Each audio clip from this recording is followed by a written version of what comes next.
बसल्या राजमाता. अरे कोणीतरी तलवार द्या रे. हातात तलवार घेतली, घोड्याचे बाजूर ओढले, लगाम टाच मारली घोड्याला.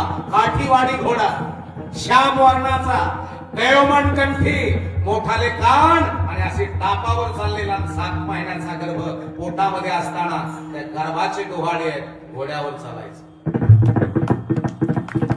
अरे डोंगरावर जायचं, माझ्या राजमातेनं हातात तलवार अशी सप सप सप सप सप सप सप सप फिरवावी. अरे या गावाचं रक्त माझ्या छत्रपती बरोबर होतं 10 तोंडे आडनावाचं. त्याची वेस लावली तुम्ही गाड्यांनो इथं.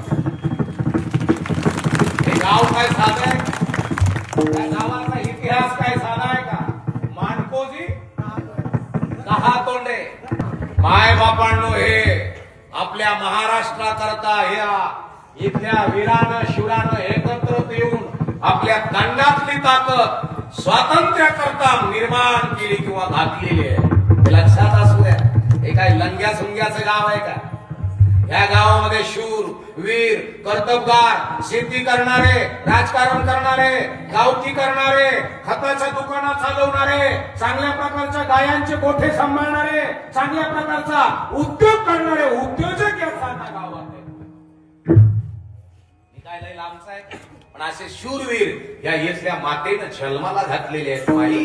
आणि म्हणून माझ्या राजमातेनं माझ्या छत्रपती राजाला जन्म दिलाय. त्या सर्वसामान्य असेल तर राजमाता,